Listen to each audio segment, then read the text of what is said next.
Hey, so I have a question for you. Has your company had any recent changes, and how did your team react?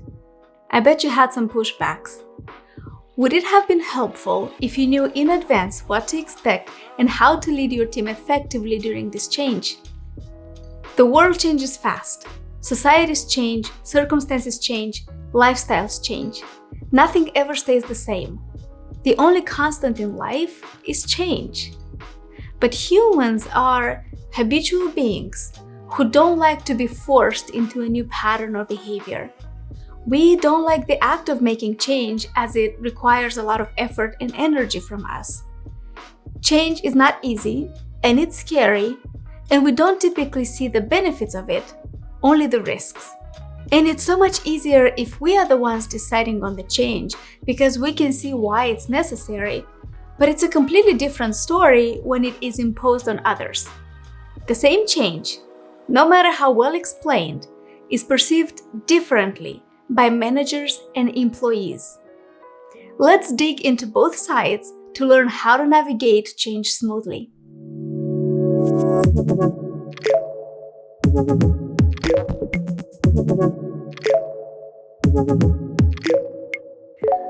Organizations need to adapt constantly to succeed, or even last, and the leaders have to recognize and adapt quickly to market changes.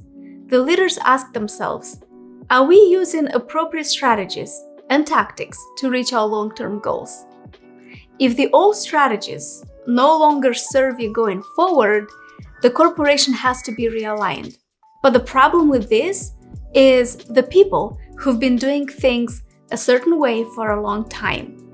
They don't like being told to do things differently from now on. And this leads to uncertainty and chaos and even possible resignations. Has your company had any recent changes? If you're a manager, how did your team react? And if you're an employee, how did you embrace it? Let me know in the comments below how you reacted to change and what your experience was. I ran across this quote from Franklin Roosevelt: "A smooth sea has never made a skillful sailor." And I can think of so many situations where this is true. We grow from challenges, and this molds us as individuals. And the same holds true for companies. Plenty of leaders succeed during good times, but the true leader's capability is shown during times of uncertainty. One of the most important tasks of a leader is managing a team during change, and not just processes, tasks, or training, but more importantly, the emotional aspect of change as well. If a leader is not certain about the change or feels uncomfortable, confused, or skeptical about it, the team will adopt the same attitude towards it. As a leader in your company, you must communicate the risk of not changing. When possible, involve the team in the decision-making process. Minimize uncertainties and celebrate early wins moving towards the goal. If your organization is introducing a new change, I highly recommend this book, Everyone Deserves a Great Manager. The book covers so many useful topics, from implementing change to having effective one-on-ones with your team, to creating a culture of feedback and developing the right leader mindset. This is one of those books I keep coming back to for various situations I have with my teams. When our company introduced a major change at the beginning of this year, it was my responsibility to lead a team through it. Luckily, I read this book before, and I knew what to expect. And from my experience, this is exactly how adapting the change unfolded for us. This is the FranklinCovey change model, and it applies logic and predictability to what looks like a chaotic situation. There are 4 zones based on our natural emotional response. Zone 1, status quo. You and your team are doing business as usual, and everyone is relatively comfortable. Because everything is so predictable in this zone, the more you and your team stay in it, the more likely your team will respond negatively to any change. If you're an employee in this zone, you feel comfortable with your ability to deliver results, and everything is aligned, and you can make plans for the future. As a manager, however, you decide to make a change based on some information you have, based on some data that you have. Zone 2, disruption. Here is where change is introduced, and this zone can be the toughest. As a leader, you must understand the strong why behind the change and communicate it effectively. Some of the negative responses will be resentment, cynicism, or anger at not being consulted. You might hear things like, "What? Why? I like how things were. I don't understand why we're doing this. Why can't we just go back to the old model if it works?" So it's understandable why the employees might feel concerned or frustrated in this zone, because their whole plans are up in the air at this point because of this news. As a leader, recognize the team's concerns and address them promptly in an open discussion. From a numbers perspective, in this zone, many companies typically see a drop in their results and a lower achievement. A new learning curve may decrease productivity. The longer the team stays in this zone, the more your results will suffer. And your team members will stay in this zone until they get clarity on what's changing and why. What the change means for them personally. For example, what does it mean for their career, finances, schedule, workflow, etc. What they can do to regain some control over events. And they will also stay in this zone until they decide on the actions they will take, whether they will stay with the company and adapt or pursue other options. If you're an employee in a company, this information might be useful for you as well. Understand what your managers go through and realize that the goal of the change is to make the company better and more profitable. If an organization stays the same, it cannot compete in this fast-moving world, and it won't be able to meet the needs of its customers for much longer, because all these needs, they also adapt to the environment. Let's take a look at a real example with a real company. You probably heard of Kodak. This company dominated the market in photographic film in the 20th century. If you're too young to remember photographic film, it is a roll with film that you had to put in the camera, and you would have a 24 or 36 picture capacity depending on the roll type. This film later had to be developed in a lab, and the customer received the printed pictures. And if you wanted to make copies of the pictures, you had to go back to the lab with the original film and request more copies. When we look at this process, it looks complicated, and most of us wouldn't want to go back to this technology. What did Kodak do?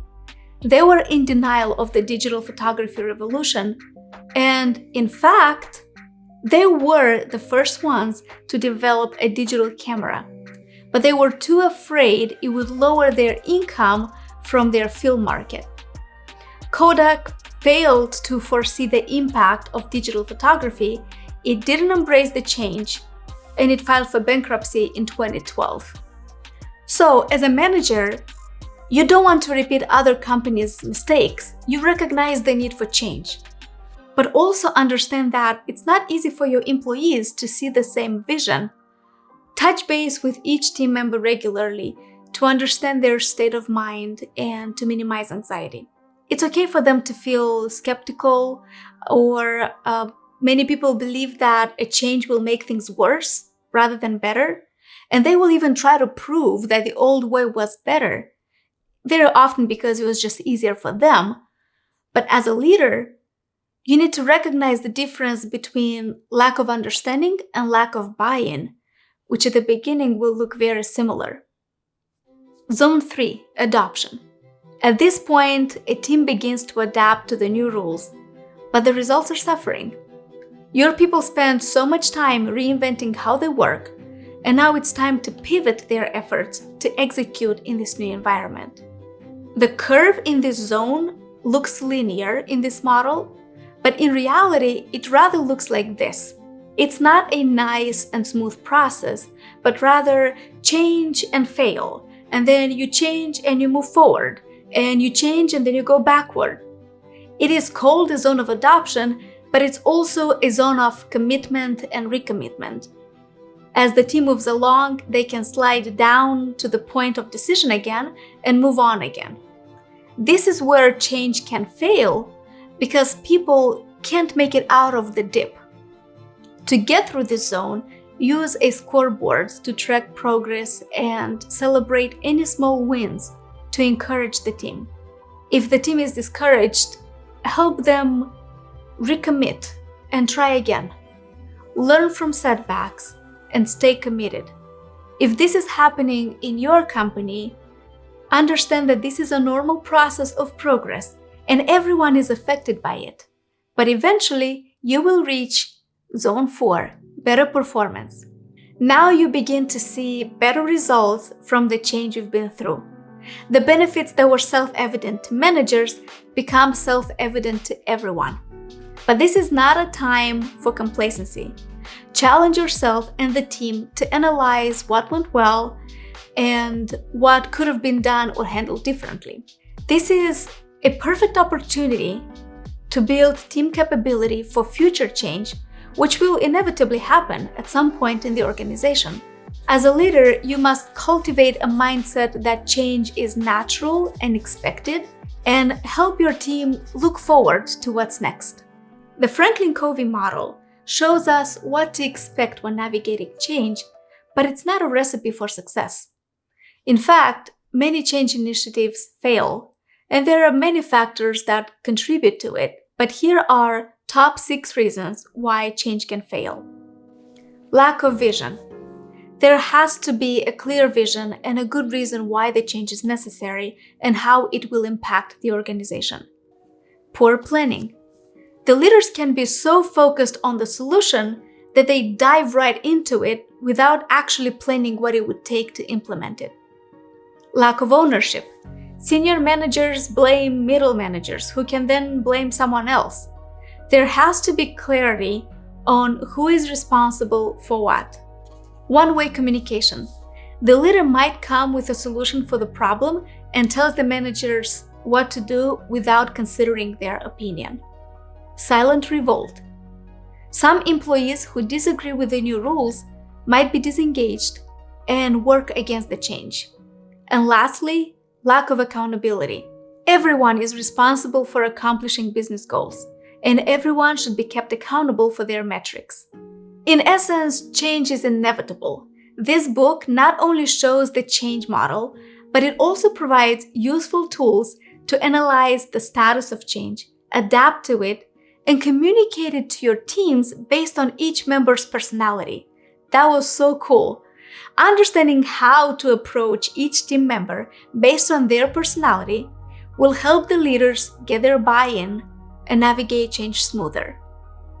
That was my message for today. Thank you so much for watching. If you enjoyed the video, definitely hit the like button to let the YouTube algorithm know this content is worth watching, and subscribe to this channel for more content that will help you make things happen.